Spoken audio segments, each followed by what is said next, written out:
할렐루야, 좋은 아침입니다. 하나님께서 오늘도 살아계시고 우리에게 역사하십니다.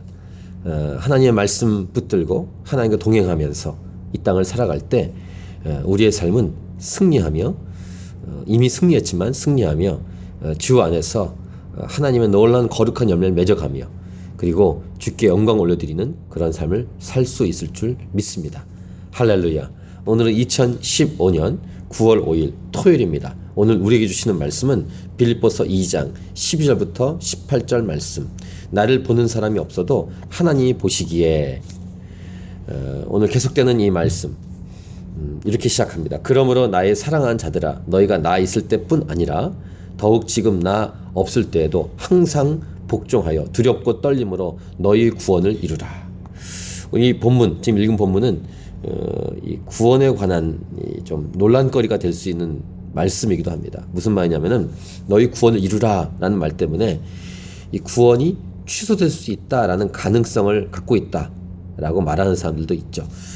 너희 구원을 이루라 라는 말은 이미 얻어진 구원에 합당하게 살라, 이 구원에 합당하게 일하라, 구원에 합당하게 행하라, 그런 말씀으로 해석하는 것이 맞습니다. 하나님의 사랑은 포기되지 않습니다. 하나님의 사랑은 멈춰지지 않습니다. 한번 택하신 이 구원을 취소하는 하나님이 아니십니다. 중요한 것은 구원받은 다음에 삶을 합당하게 살라는 그런 말씀으로 사도 바울이 우리에게 권면하고 있는 것이죠. 그러니까 사도 바울이 옆에 있거나 없거나 상관없이 항상 순종하고 복종하고 두렵고 떨림으로 이미 하나님이 은혜로 주신 구원에 맞게, 그 은혜에 맞게 이 땅을 살아가라 라는 명령을 하면서 오늘 본문의 그 다음 보시면 모든 일을 원망과 시비가 없이 하라, 이렇게 우리에게 얘기하고 있죠. 무슨 말입니까? 구원받은 사람답게 어떤 사역, 어떤 맡은 일을 맡았을 때 원망과 시비가 없이 하라, 그렇게 우리의 삶에 관한 부분을 우리에게 계속 권면하는 내용입니다. 12절 다음에 이런 말씀을 합니다. 너희 안에서 행하시는 이는 하나님이시니 자기의 기쁘신 뜻을 위하여 너희에게 소원을 두고 행하게 하시나니 라고 말씀하십니다. 우리 안에 행하신다, 우리 안에 임재하신다, 우리와 동행하신다, 임만을 하신다, 이 말이 뭡니까? 이미 구원받은 자들, 교회를 가리키는 것이죠. 우리 안에 계신 하나님, 그분은 우리에게 기쁘신 뜻을 위해서 소원을 두고 행하신다. 그래서 우리도 이렇게 우리에게 행하신 구원에 맞게 행하는데 구체적으로 모든 일을 원망과 시비가 없이 하라 라는 말이 너희 구원을 이루라 라는 말로 번역이 된 것입니다. 그 다음에 그 이유가 이는 너희가 흠이 없고 순전하여 어그러지고 거스른 세대 가운데서 하나님의 흠없는 자녀로 세상에서 그들 가운데 빛들로 나타내며 자녀가 됐어요. 하나님의 자녀가. 그럼 빛이라는 것입니다. 이것이 우리의 구체적인 삶에서 그렇게 살라는 것이죠. 구원에 합당한 삶을, 이것이 구원을 이루라. 계속 보십시오.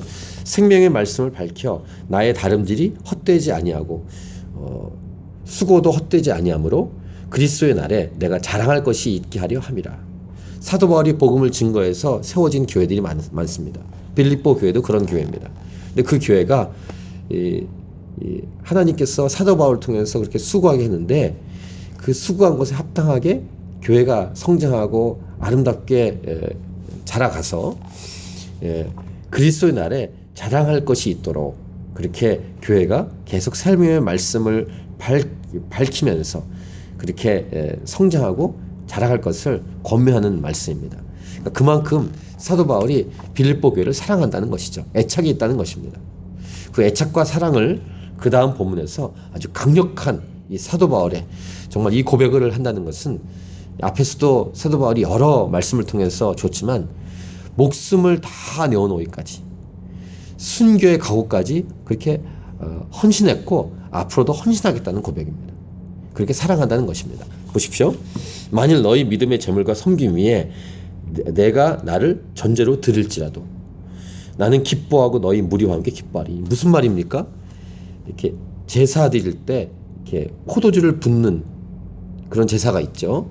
이것을 관제라는 표현도 씁니다만 개역 개정 번역은 전제라는 말을 씁니다. 어쨌든 부어드린 제사, 나의 삶을 그렇게 부어드리겠다는 거예요. 무슨 말이에요? 순교의 가호까지 앞으로도 계속 헌신하겠다는 겁니다. 비록 감옥 안에 있지만 그렇게 헌신의 각오로 내가 너를 위해서 그 교회를 향해서 주님의 피값 세우신 이 교회를 향해서 자기가 복음을 증거해서 세워진 교회이지만 계속 끝까지 헌신하겠다라는 헌신의 고백이죠. 그리고 그것이 나의 기쁨이라는 거예요. 이와 같이 너희도 기뻐하고 나와 함께 기뻐하라. 이런 바울의 헌신의 고백을 들으면서 우리는 강력한 도전을 받습니다. 이 땅을 어떻게 살 것인가? 가치가 있는 일, 즉 복음이 최고의 가치죠. 이 복음을 증거하고 복음으로 탄생된 교회를 위해서 나는 수고하고 헌신하는가? 얼만큼 수고하고 헌신하는가? 이런 도전을 우리는 오늘 말씀을 통해 받습니다. 누가 보든 안 보든 복음을 하나님 앞에서 코람되 하나님 앞에서 증거하고 교회가 세워지게 하고 세워진 교회가 잘 자라가도록 돕고 그렇게 헌신하는 사도 바울을 우리도 따라가기를 원합니다. 아니 그렇게 사도 바울 따라간다는 것은 결국은 예수님을 따라가는 것이죠. 예수님이 십자가에서 피를 흘리기까지 이 구원을 이루셨고 교회를 시작하셨습니다. 그 길을 따라간 사도 바울처럼 우리도 이 길을 따라 주님 오실 때까지 주 앞에 갈 때까지 살아가는 것, 이것이 이 땅을 살아가는 삶의 의미요 아름다운 모습인 줄 믿습니다. 오늘 하루도 이 복음, 가장 최고의 가치 복음에 우리의 목숨을 걸고 복음으로 탄생된 교회에 헌신하면서 삶을 내어드리면서 원망과 시비가 없이 기쁨으로 즐거움으로 삶을 전제로 내어드릴까지 사도 바울처럼 그렇게 목숨을 내놓기까지 우리가 그렇게 헌신하기를 주님 원하시는데 그렇게 우리가 살기를 원합니다. 할렐루야. 예수님이 그렇게 하셨던 것처럼 우리도 예수님을 따라가기 원합니다. 그렇게 이 하루를 일평생을 주님 따라가는 삶을 살아가는, 그래서 주께 영광 올려드리는 그런 거룩한 삶이 저와 여러분의 삶이 되기를 간절히 기도합니다. 아멘. 오늘도 복음과 함께 승리합시다. 파이팅!